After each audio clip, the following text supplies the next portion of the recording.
Welcome to New Life Live with host and founder of New Life Ministries, Stephen Arterburn. New Life Live is dedicated to transforming lives one at a time, thanks to the giving hearts of you, our listeners. Our goal is to provide you with wisdom from God's Word to give you hope and help in life's hardest places. If you have a question you'd like to ask today, our phone lines are open. Call 1-800-229-3000. That number again is 1-800-229-3000. Now here's Steve. Well, hello. It is not Steve, it's Becky Brown, and I'm so glad you joined us today. April Fools, that's good. And that was Dr. Jill Hubbard, and also Jim Burns is joining us. Jim is the president of Homeward Ministry, and you help so many people on all different levels. I love that, you offer confident parenting and strong marriages, all those kind of things. So you are just a friend of us, and we are a friend of yours, and we love what you do. And so April Fools. Mm-hmm. The Bible has a lot to say about fools, right? I mean, we have a whole list of verses that you could start with, but I just think it's interesting. You think about the short one, Proverbs 29:11 says, fools vent their anger, but the wise quietly hold it back. So I must be pretty wise because sometimes I really hold that back. But, it's a challenge because, this is a reality. And I love that the word tells us about fools and how to deal with their behavior. And maybe sometimes we are the fool.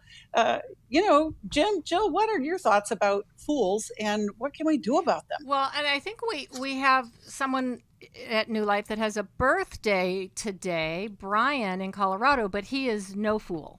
So that's not a good example. Happy birthday, Brian. A shout out to him. Well, Jim, what would you do with a fool?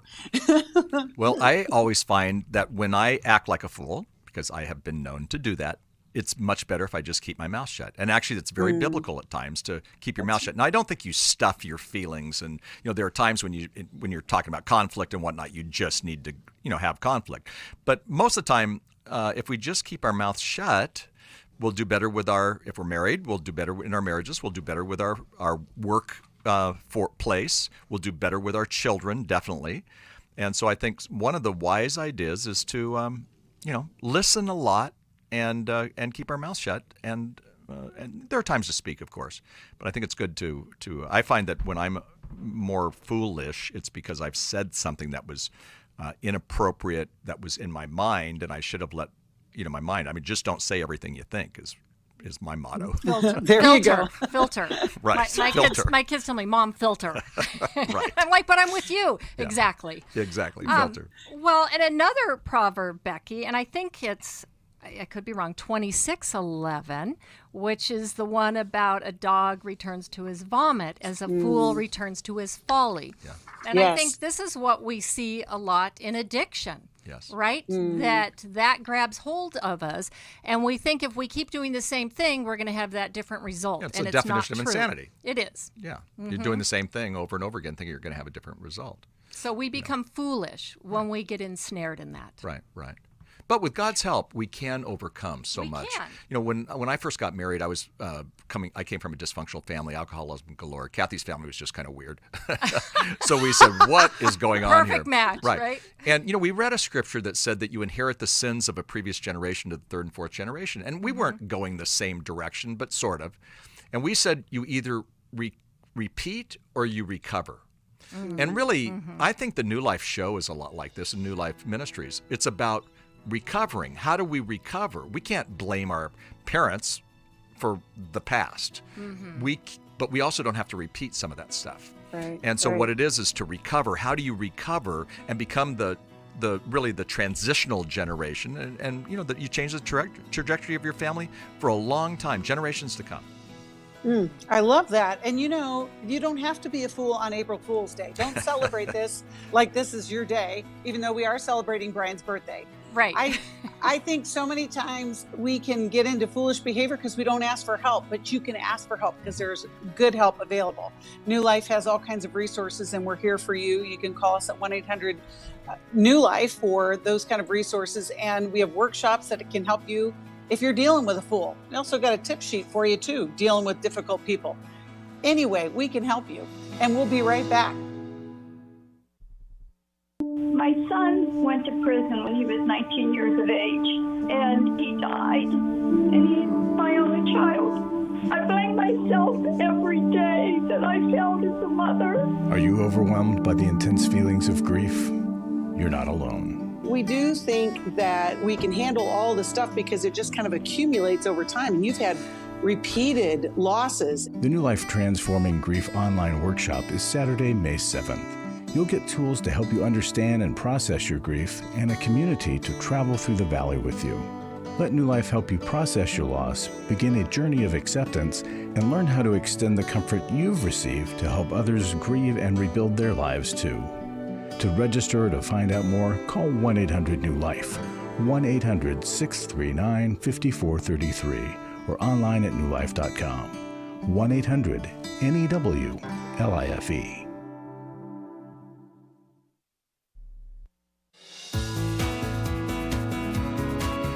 To find out more information about New Life or to order any of the resources mentioned on today's program, call 1-800-NEW-LIFE. Now back to New Life Live. Welcome back. I want to give a shout out to our YouTube viewers who watch us so faithfully. I want you to subscribe and share that message with some of your friends because you never know how it's going to impact somebody's life. And right now we're going to talk to Ann, who's calling us from Louisville, Kentucky, listens on WFIA. Hello, Ann. Glad you waited, and we are ready for your call and your question. How can we help you today?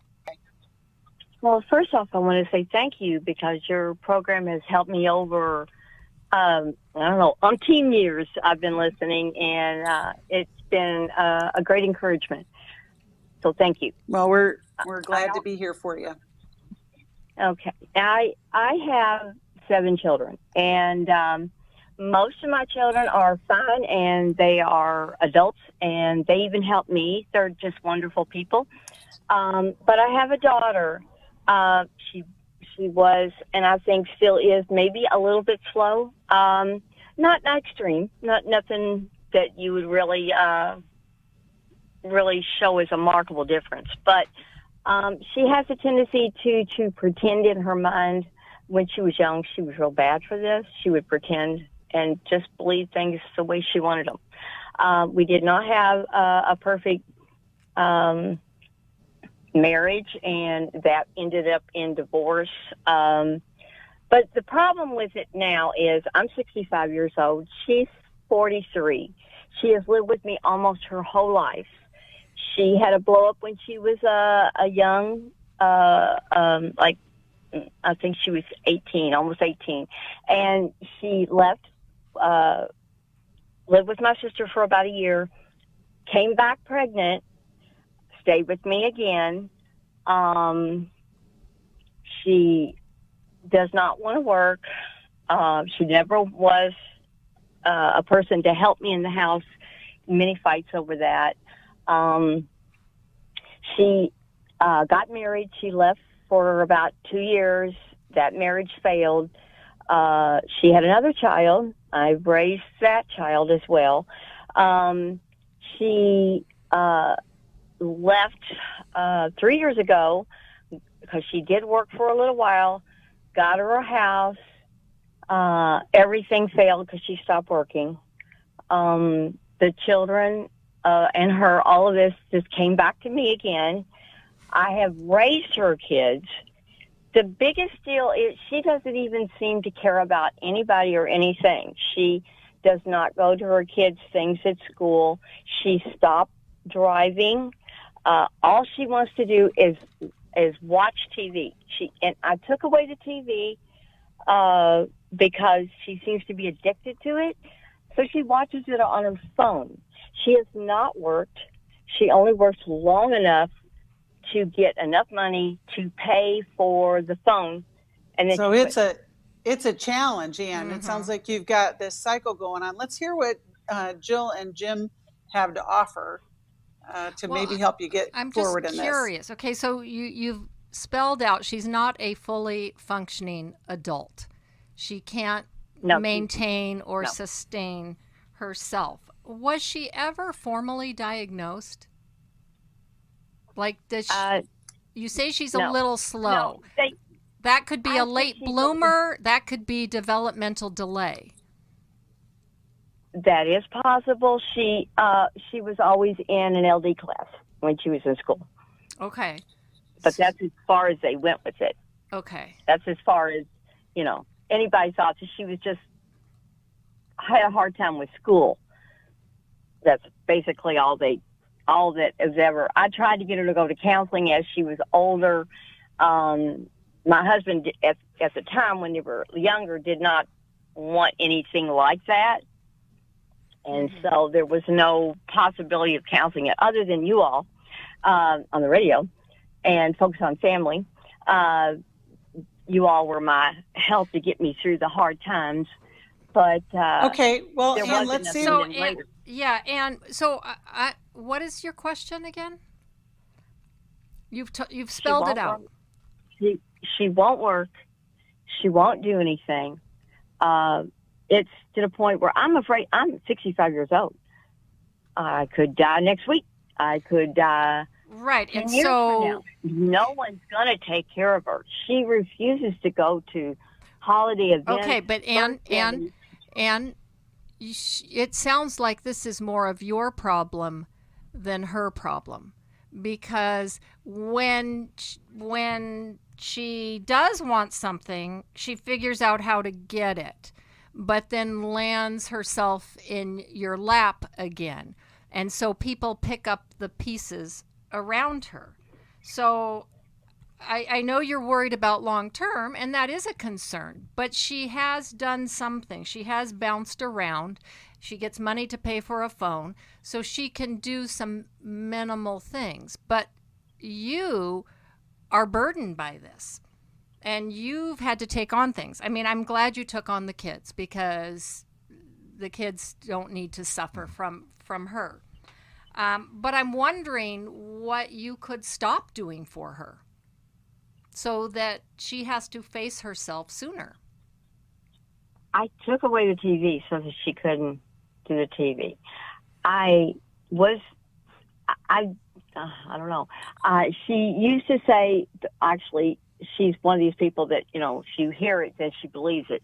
So somebody had a problem with their feet. So she started saying, oh, I've got a problem with my feet. And so that's why she stopped driving. I can't drive. I can't walk. I can't do anything. And then when the excuse comes up, I can't stand long enough to do the dishes. I can't stand long enough to do this. Well, Ann, let's hear what Jim has to say. So let's hear what Jim has to say. There. Well, again, because you said she was slow, and I was going to ask the same question about the assessment. If you had it better assessed, then you could understand, is this more made up in her mind? But I'm seeing a mom who's 65 who sounds wonderful and is taking care of the grandkids. Way to go. But I'm worried about you taking care of her, because when you take care of her, this is an adult, and the goal is always to become responsible adults. And she doesn't sound very responsible. And so sometimes some of the hardest things we have to do is, sit down and talk boundaries, maybe even talk about a potential exit strategy. What would that look like? But she's got to take on some of these responsibilities. And if she's not willing to take on the responsibilities, and she can, because she's not handicapped in a way, then I think it's really important for you to allow those consequences to take place. We call it tough love. And, tough love is not shunning a child, even an adult child. It's not putting them down. Tough love is allowing a child, in this case, a 43-year-old child, to experience the consequences of some of her poor choices. See what I'm saying? Right. And I've already told her that if she doesn't get up and get a job and do what she needs to do, that I would go downtown and have the sheriff put her out, because. Okay. And would you do that really, or are you just holding that over? Yes. No, okay. I will do it. Okay, but here's another step before. I think she needs to be evaluated and perhaps be put on permanent disability and perhaps live in a board and care. If she's that helpless and can't manage her life, then she needs, that's what those facilities are for, with people with diminished capacity or lack of ability to function and care for themselves. They have people, they let you leave to work. You come and go, but you have to check in. If you need meds, they administer the meds, or they put you in daycare programs where you're doing group therapy and different things, and they teach you social skills and how to take care of yourself. And it may be time. She won't cooperate with none of this. Well, I understand that, but she needs someone to take care of her, right? And right now you're footing the bill. And so I think that might be a condition of her even staying there, is we need to have you evaluated. Something's not right here. I also think, Anne, there's been years and years of this routine, and it's really hard to disrupt what's been in place for so long. Yeah. And there's a lot of little steps between now and her being independent on whatever level that is. And I think the frustration that you feel, the exasperation that you feel, is because you've tried so many different things and it has not achieved what you've wanted. And I would suggest that you get connected with a counselor who can help you with some of those boundaries, some of those small steps to begin to help your daughter launch strong. She's 43, and even if her cognitive abilities are impaired, she has shown that she can do a lot. And, and so we got to find a way for her to find her life so that you can then not be in charge of it, and also get out of this kind of cycle of retaliation and frustration and all that kind of stuff. Right. And I bet your other kids, Anne, have lots of opinions and have probably shared them with you and might even be frustrated with you on how you've handled their sister. Yes. Okay. So maybe it's time to start listening to them as well. It may be even a family therapy session. Maybe that would be a good way to do it. But or a family intervention. I've tried to get the family to. I've come up with other solutions where the family had to help, but they're not kind of interested in doing that because they're also don't want to deal with Jenny. No. You're trying to enlist them to help perpetuate her helplessness. That's not what I'm talking about. It's how do you guys get out of being Jenny's caretakers? Nobody wants to sign up for your job. And I have a feeling they don't agree with how you're handling it. Mm-hmm. But it's hard when you're the mom. It's really hard. And I think, go ahead, Jim. Well, I was just going to say, Anne, I wouldn't maybe start with her. I might want to start with you. My wife literally today, is at physical therapy, right? And it's because they're teaching her, she has a bad shoulder and they're trying to help her work that out. And so, a coach is helping her develop a plan to help her to fix her shoulder, right? Well, that's in some ways for you. You might need to be walking side by side with a counselor who can help you develop a plan. And that counselor might be saying some of the things that your other children are saying too, because you may have to get the help first in order to help your daughter. And like you say, this is a gift. If you do, you've been sure taking care, but that may not be the gift she needs. The gift she needs may be allowing her to learn how to do some of this stuff on her own. But I wouldn't do this alone. I would go with a counselor, and I would walk side by side with that counselor and let them coach you, just like my wife is getting coached on physical therapy. I would have that counselor coach you. They're not emotionally involved, and so they can give you better insight, and they can kind of get to know what's behind some of this, even with your own life. And in that, good things can happen. That's a great plan, and I hope you'll do that. And Anne, we're going to send you a copy of Take Your Life Back, because I think that'll give you some insight into how to exactly take your life back. We are so glad you called. We're going to take a call from Camille, who's calling us from Fort Worth, Texas, and listens on KWRD. And we are so glad you called. Camille, how can we help you today?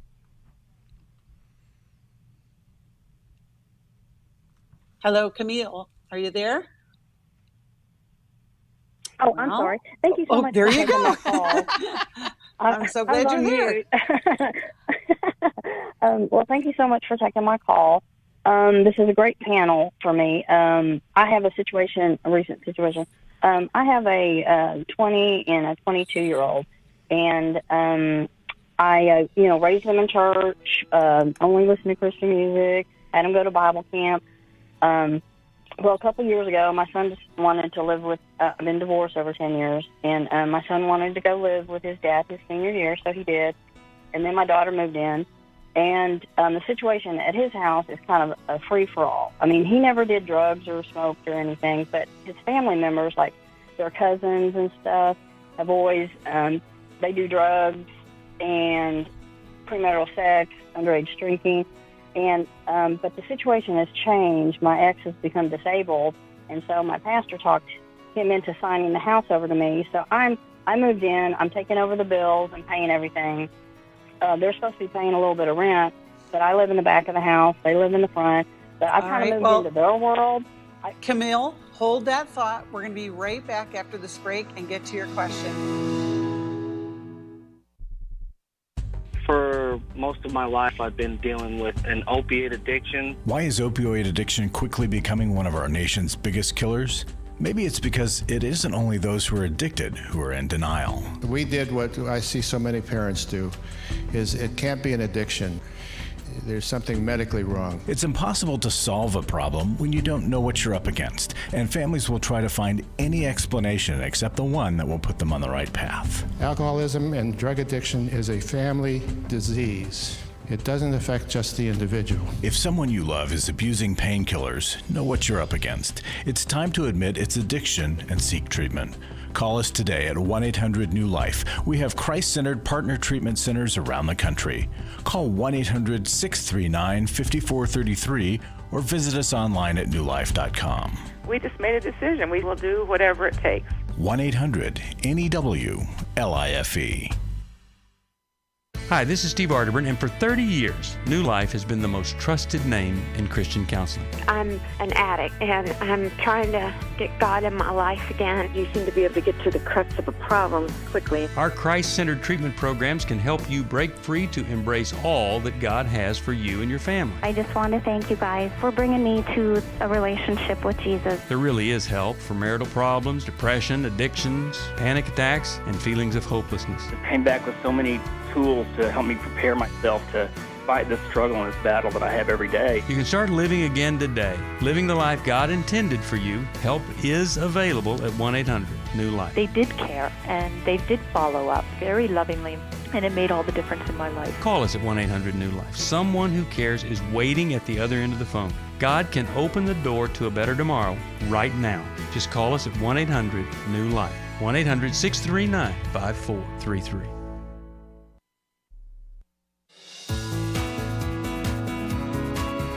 We'd love to hear from you. If you have a question or a comment, call toll-free 1-800-229-3000. Now back to New Life Live. Welcome back. We were right in the middle of hearing what Camille is calling us for, and so we'd love to hear the rest of your question. Camille, how can we help you today? Okay. Well, like I said, I moved back in the house. He signed the house over to me. I kicked the druggies out. The church is helping us make the house, livable and fixing up the house. And but my situation is, the kids are supposed to pay a little bit of rent. They haven't been doing that. But I try to set boundaries, but they're not. They're not going by the boundaries. And they're like, well, you moved in here. We've been doing this, and it's like I moved into their world, and the situation, it's just, I'm afraid if I kick them out or set the boundaries and say, you're going to do this or you're going to leave, my daughter said she'll just go live with her boyfriend, and my son said, he'll go live with his transgender friend who married a man, and they just bought a house, and they said, well, you can come over here. And so I'm at my wit. I don't know what to do, Like All I right. said, I said, I don't want you doing drugs in my house. If you do it at other places or your car, I can't stop you from doing that. I really don't want that in the house, especially with your dad being disabled. But they're also helping, kind of taking care of him a little bit. He's got some medical things that they're helping with. And so it's just kind of a mess. It is really tough. It's tough. And Camille, you're doing a lot. Jim, let's start with you. What would you offer to Camille in this situation? I mean, you are in a very complicated situation. And, so there's no easy answers for this, obviously. With your kids, the long term is, they're 20 and 22. Your job is to help them, launch into responsible adulthood again. And sometimes it's really, really hard because if they, they're right now saying, well, I'll move in with a boyfriend, I'll move in with the transgender crowd, whatever. But at the same time, you are in charge of that house right now, it sounds like. I mean, in kind of a weird way. And so, I think it's appropriate for you to be able to say, as long as I'm in this house, there are no drugs in this house. And I thought you said that really well because, again, you're not going to follow them down the road, and you don't want them doing drugs down the road either. But, I think you do have to set up some boundaries and create some kind of a plan that's workable because you have moved in. It is your house. Your husband's there, and so that makes it or ex-husband, I mean, so it makes it so complicated. But sure, I think you have to have some expectations. And I think I would say, here's some expectations I have, make it very simple. But what are some expectations you have from me as your mom? And they may have some thoughts that might surprise you, and it may not be as tough as you think. I remember doing this with our daughter when she moved back into our house. Now, different story. And I said, well, do you have any expectations for us? And she said, well, as a matter of fact, I do. And I was like, you do? I thought this was a one-way conversation. And, you may want to do that with them and have an adult-to-adult conversation, even if they're not acting like adults. Try to have as much adult-to-adults. They're not your babies anymore. And so you've got to reinvent your relationship with them. And this is a process of reinventing. It's never easy. It's complicated. But that's one of the things I would do. But I think you do need congratulations for talking about some boundaries. You need to have some boundaries in there. And that's all fair. And even if they make poor choices, I've had parents say, but if my child leaves, they're going to become homeless. Well, if they're capable, they probably aren't going to become homeless. You don't like where they're going, but the fact is that there should be some boundaries and expectations, or they're never going to launch. They'll be a failure to launch. And here's the thing. Wherever they go, they're going to have to pay rent.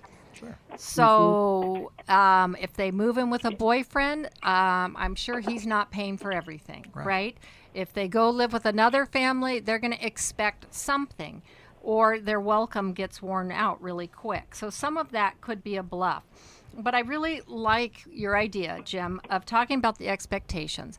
But I would add to that, there's a reason why they went with Dad. And so I would talk about that, right? They chose that at a time. And granted, they had been living with you. And so, for your son, it was probably, wanting to identify more with Dad. But there was some independence with Dad that they perhaps were both longing for. So what you don't want to do is move in and repeat what they were trying to get away from, meaning treating them as younger than they are, right? So this is a new negotiating and an acknowledgement of why they wanted to leave. So tell me, what worked when we all lived together and what didn't work for you as you got older, right? Because for parents, our kids are growing up. We don't always grow as fast as they're growing. And we can acknowledge that. I may be stuck back with you guys at a younger age, and I want to catch up to where you're at. That doesn't mean I'm going to let go of all my standards. But at the same time, I want to treat you more like adults. So help me in that. Help me to know what works, what doesn't. That's great advice. And Camille, I think you've gotten some great wisdom from both of them. I will send you a copy of Jim Burns' book, and hopefully it'll help you as you begin to make those boundaries and to set some guidelines up. It's such a risk to set boundaries. We want people to be agreeable to them. And so many times they're not. No. But at the end of the day, that's, it makes for a good, healthy relationship. And we want it to be conversational, not I'm laying down the law. I mean, there are some absolutes, like no drugs in the house, but the rest is conversational. Right. And if they choose to go live somewhere else, you'll be sad, but you will have set a boundary that works for you. And ultimately, like you said, Jill, they're going to have to pay somewhere. It's not, if they're not paying you rent, they're going to pay somebody else rent. That's part of being an adult. Surprise. Hi, this is Steve Arterburn from New Life Live, and Chris Williams and I are doing the Emotional Freedom Workshop. A lot of people are in, you could literally say, in bondage from past trauma that has created an emotional web that they don't understand, and it prevents them from being free. A person that loses their temper regularly is not emotionally free. Someone who has anxiety just to get in the car and leave the house is not emotionally free. And walking around with the shame from a childhood or even a bad relationship as an adult, that is not emotional freedom, and we can help you get there. The New Life Emotional Freedom Online Workshop is Saturday, April 30th. Steve Arterburn, Chris Williams, and Dr. Jackie Mack Harris will present information on the power of our emotions, procrastination, guilt and shame, and more. And small group leaders will help you process the information you learn. Call 1-800-NEW-LIFE or register online at newlife.com. I was really living a very anxiety-filled life. I turned on New Life, and the topic that day was about anxiety. And just by listening, I got relief. You can help New Life stay on the air by joining Club New Life today. When you sign up to support us monthly through Club New Life, we'll send you the new member thank you gift of the Life Recovery Bible personal size, the 1-year Life Recovery Prayer Devotional, the New Life Journal, a New Life pen and highlighter, and a New Life zipper tote to hold it all. Plus, there are ongoing benefits like access to the Club New Life video library, the monthly Club New Life CD or download, quarterly resources, free shipping on purchased resources, and discounts on workshops. Call 1-800-NEW-LIFE. That's 1-800-639-5433. Support Club New Life, and together we can help hurting people find help and hope in life's hardest places. Call 1-800-639-5433 to join Club New Life today.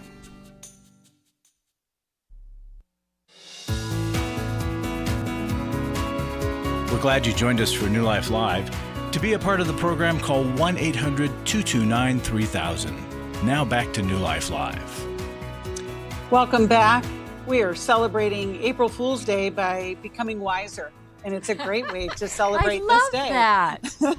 Well, is good, Becky. Every once in a while, I come up with Yes, something. you But do.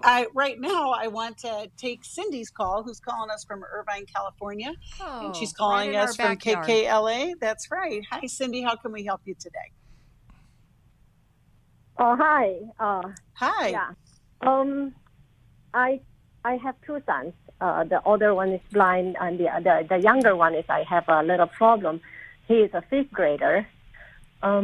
One time in a dinner, he mentioned some inappropriate words, and I asked him where he got those from, and he said the way he mentioned those inappropriate words is he asked his father whether he knows what that means, and then he said that his friend talked to his other friend, and his other friend told him about it. So this is very deep, dark words that I think his friends might be already get into pornography, that my son get affected as well. And I don't know whether I should talk to the teacher or I don't know. Well, it's tough, Cindy. It's a hard time of life to raise kids in this technological exposure. But Jill or Jim, what would you offer to Cindy to help her with her 5th grade son? Well, first of all, I'd say, Cindy, I appreciate that he asked you what the word meant, or asked your husband. I think every one of our daughters at a certain age, they went to a Christian school, not too far from where you live, and they always said, "Hey, so we heard this word. What does that mean?" And we looked at that as a compliment, not as a bad thing, because how great that they were willing to come to you and say, "What does this word mean?" It shows a little bit of innocence. It also shows that they trust you. Did he ask what does it mean, or did he ask you if you knew what it meant? Oh, yeah. Meant. Yeah, he did not ask what it meant. He knew it, and he asked his brother whether his brother knew about it. Right. Because his brother is less exposure of all these things. He says it's disgusting. But I still like the way that he opens it up. He didn't think that he needs to cover it up. That means, that's still a chance for me to know what's in his head. Right. I don't know how to address. I love that, like you were saying, Jim, that he brought it up because in his naivete, he's also letting you know that he's been exposed to this kind of thinking. And I actually find a lot of times, Cindy, that when kids, he's in 5th grade. I mean, the average kid sees pornography at age 11 in America. You can Google me on that, and you'll actually see 10.8 for boys and 11.8 or 9 for girls. So they're gonna see it. It's exactly at 11. Yeah. So in today's world, that's kind of the first time, and it could be a pop-up accidentally. It could be from YouTube. I mean, or it could be one of his friends said, "Hey, have you seen so and so? Take a look," and it's a YouTube. I mean, it's prevalent everywhere. So this is where we begin to make sure that we understand that our job as parents is it's our job to teach positive, value-centered sex education to our children. And at age 11, that's the age we do it. So keeping the end in mind, we want him to be a person of sexual integrity. So we begin to have those dialogue conversations, not a one talk like maybe we had, or our parents probably didn't even have one. But it's time for us as parents to have those moments. And believe me, it's going to be awkward. I actually write books on this. I have a book for his age called The Purity Code that the church uses today around the world. And what's funny about it is when I was talking to my own children at this age, they go, "Dad, you stuttered, your ears turned red." It was awkward. And I'm laughing that, wait, I'm the guy who speaks on this or writes on it. And I'm totally with my own children. I was a mess. But all studies show, by the way, that the more positive, value-centered sex education, the less confused they'll be and the less promiscuous they'll be. That's both liberal and conservative. It's both Christian and non. So everybody's in agreement on that you have these conversations. So when you have that, you and your husband have that with him, it's going to be that much more effective. So pornography, and then I'll let the others talk, but with pornography, a lot of times what we want to teach is, no, honey, it's not that. It's this. And then we teach them God's design for sexuality. God created our sexuality. God sees it as good in the context of marriage. But even before that, part of our sexuality is, accepting our bodies and so much more. For an 11-year-old, it's not like you're going to go through all the details, but you are going to begin to talk about the sexual systems. His body is changing. He's at puberty. 5th grade is puberty. So because he's at puberty, he's going through some changes, and his friends are going to talk to him about it. So you don't want his friends to be the most important influence, or you don't want the internet to be. You want to be. So to do that, you have some of those conversations. I always suggest to parents, get a book and go through the book with them. Listen to, something online that you trust that's digital, and begin to have those dialogues. Now, with a boy, they're not going to, a lot of times, engage with where you're going to go, "This was amazing conversation." But you're opening it up to say, "Honey, we trust you." So he doesn't get in trouble for that, asking that question. More, he's encouraged to continue to bring things to you as time goes on. And you know what? You're going to help him navigate these really tough teen years with kind of a culture that's gone a little crazy. So, Cindy, I think you want to thank him for bringing up the topic, because it lets you guys know that he's curious and that it's time to begin these conversations. I think another one would be one of our maybe preparing for every young man's battle or every young man's battle. A book that you can read. And Jim, like you, I tried reading one of those books to my son and my nephew. Oh my gosh, you should have seen the body contortions. And my nephew still to this day says, "Aunt Jill, that was so weird." Right. Well, at least you gave it a try. I tried really hard. But I think this is like you said, the perfect age. Yes. And you want to present the positive, not just say, "Ooh, it's disgusting," and tell him to knock it off. You don't want to just punish that. You want to say it's time for us to start having time together. And maybe it's a weekly time where you guys read a little bit and you talk. Yeah, and on a regular basis, dialogue is the key. I wondered, Cindy, is his dad in the picture? Is dad part of the family? he is in the family, but I feel that he is not as close as I want him to be.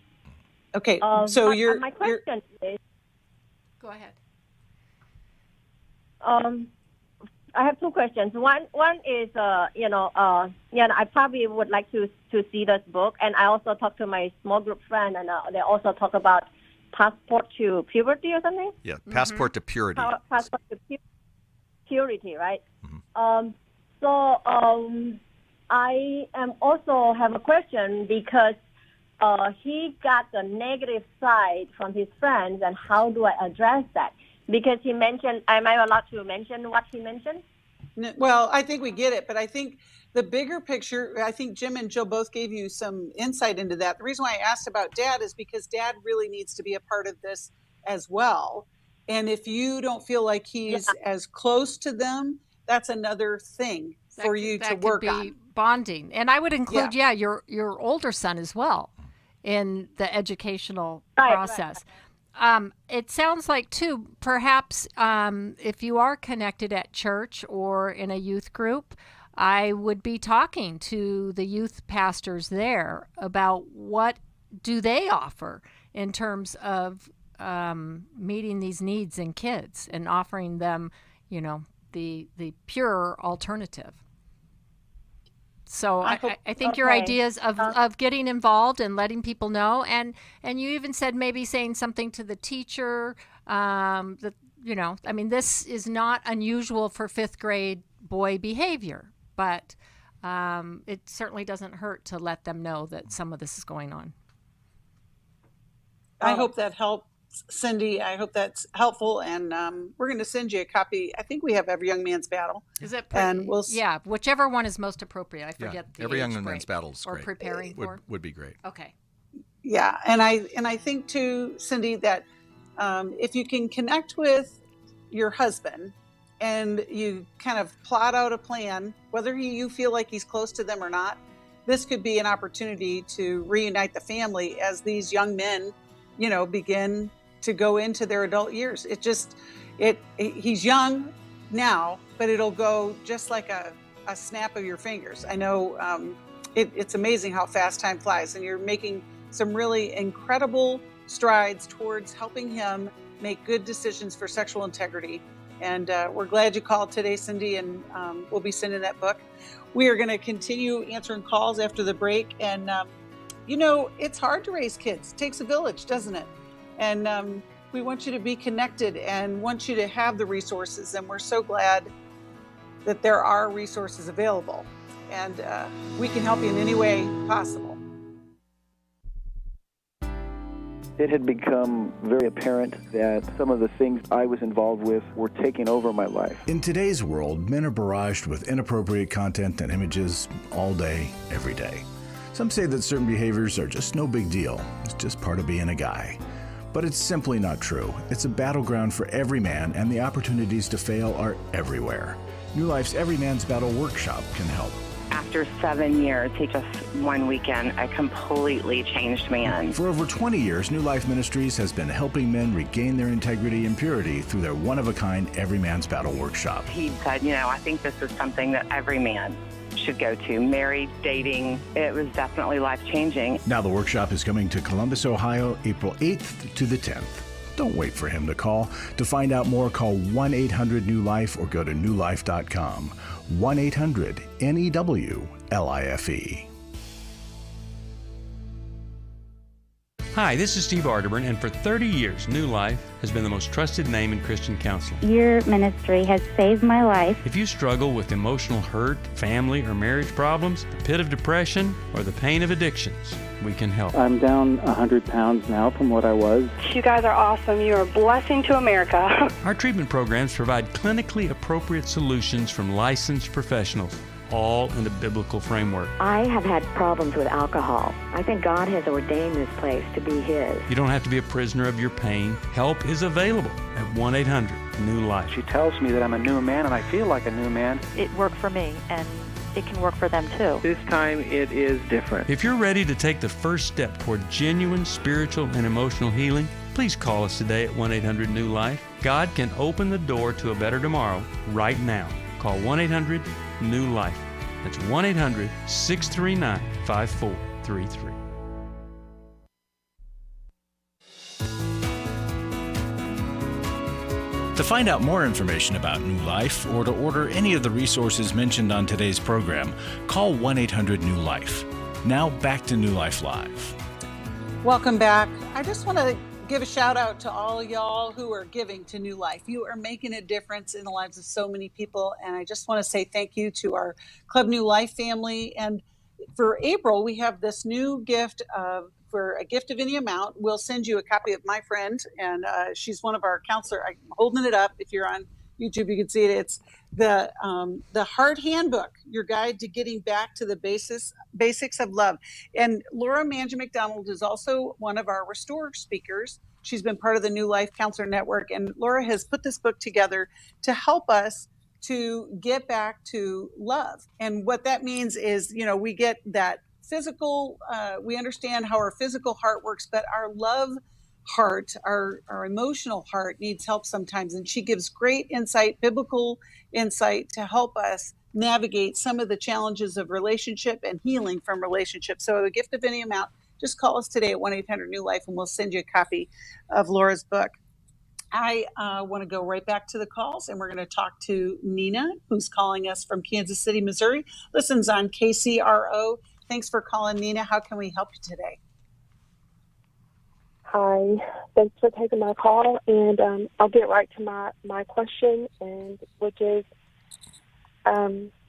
healing possible at age almost 50 when you didn't receive what you needed as a child to be emotionally healthy and whole, to be able to form healthy, lasting relationships? Is it possible at that late of an age, and what is the path to that healing process as an adult? Nina, I'm really glad you're asking this, and I sure hope so. Otherwise, we are all doomed, because none of us got exactly what we needed growing up, or most of us did not. Now, that being said, obviously some people had greater deficits than other people. And so to the degree that we are wounded in our childhood, we need to get the help to move on. Sometimes it's so painful, we find ways of coping and surviving, and we limp along until a certain point in life where we go, this is breaking down now. My defenses are no longer working the way they used to, and I'm really hurting and my life isn't working. That's a great time to get into therapy, because when we come to the end of ourselves, we need God and we need others to help us so that we can see more than just what our brain tells us. And so, yes, there is hope. There's always hope to improve and grow, and we should be growing until the day we die. We should constantly be growing in our faith, in our relationship with the Lord, in our relationship with ourselves, and our relationship with others. So, Jill, what would be some steps that she could take to this path of healing? Well, I think the things we always talk about, getting in with a therapist that you connect with, that has some experience around the things that you struggled with, is a really good place to start. And then you add things in to help support that. So maybe it's a group process. There are lots of groups that can help us in different aspects of our lives. Seeing where we're not connected. We need places to practice being more connected. So, yeah, but starting with a therapist and resourcing with that person based on the details of what you're needing can be really beneficial. Yeah, that's great. Jim, what would you like to offer? Go ahead. I have been in therapy in the past. Okay. And I've never, I think, received the help that I needed. needed in order to be able to deal with what I went through. Mm-hmm. And recently I heard something which really makes me believe. I went through a lot of trauma. I was traumatized for extended periods in my life, and I didn't realize that I just, put the Band-Aid on it and didn't talk to anyone about it and kept going forward. And I really think that I have an attachment, some type of attachment disorder. Mm-hmm. I'm unable to hold on to relationships or people, and I was never able to verbalize, what I was really. I could tell people about the symptoms and what was happening, but I couldn't. I didn't know. I didn't know how to verbalize or express, what the root is. And it seems like the counselors and therapists have dealt with just the symptoms and not really the root. Like when you go to the doctor and you tell them I understand what you're saying. You don't want them to just deal with the symptoms. Right. And I need to be able to understand myself, and I've had this lifelong, overarching, unfulfilled need for comfort, for consolation, for touch. And, I'm nearing my 50s, and, I'm starting to feel like, with no relationships, and I'm estranged from my family, and I don't have children. I'm starting to feel, I need real solutions, real help for the path, if there is a path. Yes. So, well, Nina, you know what? Over the last couple of decades, there's been so much now done on looking at trauma and the effects on our bodies and our brains and our lives. And so I think getting in with somebody who can help you deal with the trauma would be a huge benefit. And I understand, sometimes we go to therapy and we don't even know what we want, and we're not even really giving the therapist anything, right? And so, but you have what you're explaining to us now. It seems like you're really able to verbalize the problem even more.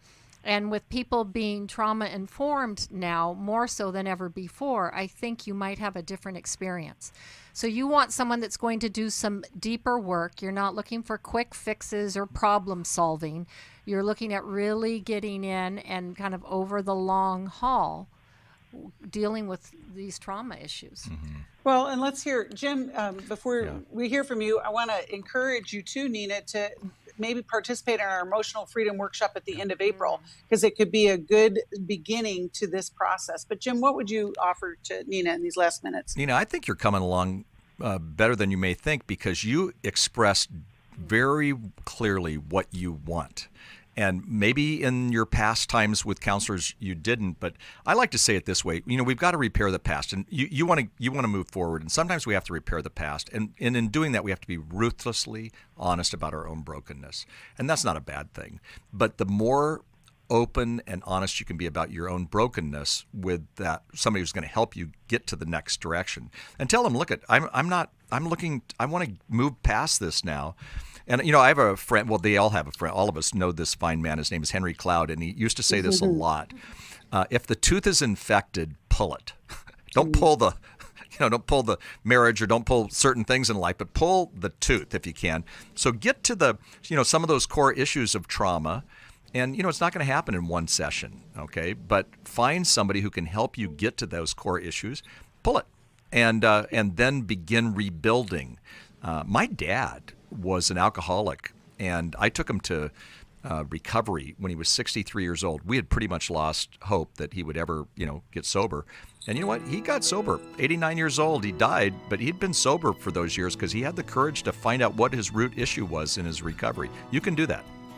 Yes, I believe it. And we are so glad you called, Nina. We'll send you a copy of Healing is a Choice and get you connected with the Emotional Freedom Workshop. Thanks, everybody, for listening. Thanks, Jim. Thanks, Jill, for your wisdom. God bless you. Thanks for listening. We hope this program has helped you by giving you insights for handling the challenges you face in your life. We want you to know that we're here for you, but you also need to know that New Life Live is a listener-supported ministry. To make your donation or to get any of the resources mentioned on today's program, call 1-800-NEW-LIFE. That's 1-800-639-5433, or write to us at New Life Ministries, P.O. Box 1029, Lake Forest, California, 92609. Please join us again on Monday for New Life Live. Hi, thank you for watching New Life Live. You know, New Life Live is a Christian counseling program where we deal with the hard questions about life, relationships, kids, free choice, freedom of will, whatever. It's all right there on New Life Live every day, every weekday, 1 p.m. Eastern, 10 a.m. Pacific. If you want to call into the live broadcast, you can find the schedule on newlife.com or click the social media link right below. You can see every episode of New Life Live on the New Life YouTube channel. Watch it with a friend, watch it later. Be sure to subscribe and hit that bell so you'll never miss another episode.